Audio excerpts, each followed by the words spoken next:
രാഹുൽ മാങ്കൂട്ടത്തിനെതിരായ ലൈംഗികാരോപണ കേസിൽ അന്വേഷണ സംഘം രാഹുലിന്റെ ഫ്ളാറ്റിലെ കെയർടേക്കറുടെ മൊഴി രേഖപ്പെടുത്തി. രാഹുലിന്റെ പാലക്കാട്ടെ ഫ്ളാറ്റിലെ കെയർടേക്കറുടെ മൊഴിയാണ് രേഖപ്പെടുത്തിയത്. CCTV സംവിധാനത്തിൽ യാതൊരു ഇടപെടലും നടത്തിയിട്ടില്ലെന്ന് കെയർടേക്കറുടെ മൊഴി. അതേസമയം രാഹുലിനായി അന്വേഷണ സംഘം തമിഴ്നാട്ടിലേക്ക്. അരുൺ ആലത്തൂർ ചേരുന്നു വിവരങ്ങളുമായി. അരുൺ, നേരത്തെ തന്നെ രാഹുൽ മാങ്കൂട്ടത്തിൽ ഫ്ളാറ്റിൽ നിന്ന് രക്ഷപ്പെട്ട ദിവസത്തെ CCTV ദൃശ്യങ്ങൾ അപ്രത്യക്ഷമായിരുന്നു എന്നുള്ള സൂചനകൾ വന്നിരുന്നു. അതിന്റെ അടിസ്ഥാനത്തിൽ തന്നെയാണോ രാഹുലിന്റെ ഫ്ളാറ്റിലെ കെയർടേക്കറുടെ മൊഴി എടുത്തത്? അതോടൊപ്പം അന്വേഷണ സംഘം നിലവിലിപ്പോൾ രാഹുലിനായുള്ള തിരച്ചിൽ ഏതു രീതിയിലാണ് നടത്തുന്നത്?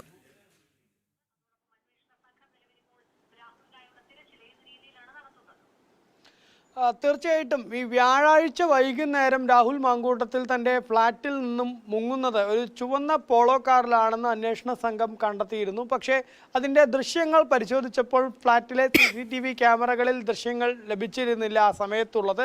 അത് രാഹുൽ കെയർടേക്കറെ സ്വാധീനിച്ചുകൊണ്ട് നശിപ്പിച്ചതാവാം, അതിൽ നിന്നും ഡിലീറ്റ് ചെയ്ത് മാറ്റിയതായിരിക്കാം എന്നുള്ളൊരു നിഗമനത്തിലായിരുന്നു അന്വേഷണ സംഘം എത്തിയിരുന്നത്.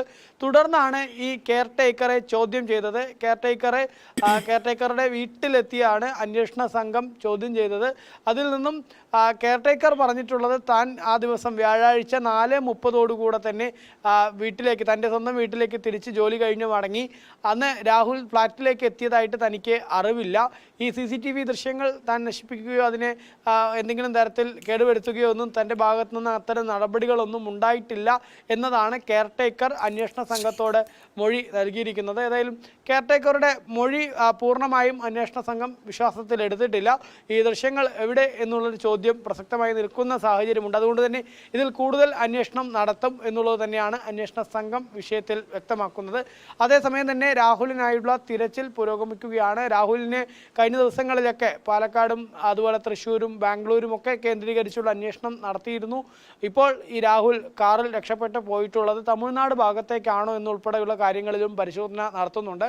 കോയമ്പത്തൂര്, പൊള്ളാച്ചി തുടങ്ങിയ മേഖലകളിൽ പരിശോധന ഉണ്ടാവും എന്നുള്ളതാണ് അന്വേഷണ സംഘം വ്യക്തമാക്കുന്നത്. അന്വേഷണ സംഘം പാലക്കാട് നിന്നും ഈ സ്ഥലങ്ങളിലേക്ക് തിരിച്ച് അവിടെ എവിടെയെങ്കിലും രാഹുൽ ഒളിവിൽ കഴിയുന്നുണ്ടോ എന്നുൾപ്പെടെയുള്ള കാര്യങ്ങൾ പരിശോധിക്കും എന്നുള്ളതാണ് ഇപ്പോൾ നിലവിൽ ലഭിക്കുന്ന വിവരം. ഏതായാലും രാഹുലിനായിട്ട് അന്വേഷണ സംഘം ഈ പരിശോധനയൊക്കെ നടത്തുമ്പോഴും രാഹുലിനെ തുടർച്ചയായ 6ാമത്തെ ദിവസവും കണ്ടെത്താൻ കഴിയാത്ത ഒരു സ്ഥിതി നിലവിൽ ഉണ്ട്. അത് കൃത്യമായിട്ട് ഈ രാഹുലിനെ സഹായിക്കുന്നതിന് വേണ്ടിയുള്ള ആഭ്യന്തര വകുപ്പിൻ്റെ ശ്രമമാണോ എന്നുൾപ്പെടെയുള്ള വിമർശനം ഇതിനോടകം തന്നെ BJP ഒക്കെ വിഷയത്തിൽ ഉന്നയിക്കുകയും ചെയ്യുന്നുണ്ട്. അറസ്റ്റ് വൈകിപ്പിക്കുന്നത്, ശബരിമലയിലെ സ്വർണ്ണക്കൊള്ള ഉൾപ്പെടെയുള്ള വിഷയങ്ങൾ അത് കൂടുതൽ ചർച്ചയാവാതിരിക്കുന്നതിന് വേണ്ടി ഉൾപ്പെടെയുള്ള സർക്കാരിൻ്റെ നടപടിയാണോ എന്നുൾപ്പെടെ വിമർശനം ഉയരുന്നുണ്ട്. ഏതായാലും 6ാം ദിവസവും രാഹുലിനെ പിടികൂടാൻ അന്വേഷണ സംഘത്തിന് ഇതുവരെ ലഭിച്ചിട്ടില്ല. ഒരു കൃത്യമായിട്ടുള്ള സൂചനകൾ ഈ വിഷയത്തിൽ അന്വേഷണ സംഘത്തിന് ലഭിക്കുകയോ ഉടൻ അറസ്റ്റിലേക്കുള്ള കടക്കുന്ന തരത്തിലുള്ള പ്രധാന നിർണായക വിവരങ്ങളൊന്നും ഏതായാലും ഈ ഘട്ടം വരെയും അന്വേഷണ സംഘത്തിന് ലഭിച്ചിട്ടില്ല. ഈ ഫ്ളാറ്റ് കേന്ദ്രീകരിച്ചുള്ള പരിശോധന ഒരു വശം നടത്തി, അതിനുശേഷം ഇപ്പോൾ അതിലെ CCTV ദൃശ്യങ്ങൾ പരിശോധിച്ചു വരുന്നു. ഈ കെയർടേക്കറെ ചോദ്യം ചെയ്തു. അത്തരം നടപടികളും ഒപ്പം വിവിധ ഇടങ്ങളിൽ രാഹുൽ എവിടെയെങ്കിലും ഒളിവിൽ കഴിയുന്നുണ്ടോ എന്നുള്ളത് അറിയാൻ വേണ്ടി പലയിടങ്ങളിൽ പരിശോധന നടത്തുന്നു എന്നതിലുപരി രാഹുലിനെ കുറിച്ചുള്ള കൃത്യമായ കണ്ടെത്തലുകളിലേക്ക് അന്വേഷണ സംഘം ഏതായാലും ഈ ഘട്ടത്തിൽ കടന്നിട്ടില്ല. അത് ഇപ്പോൾ ഈ അറസ്റ്റ് വൈകിപ്പിക്കുന്നത് ബോധപൂർവമാണെന്നുള്ള വിമർശനം കൂടെ ഉയരുന്ന ഒരു സാഹചര്യമാണ് ഉള്ളത്.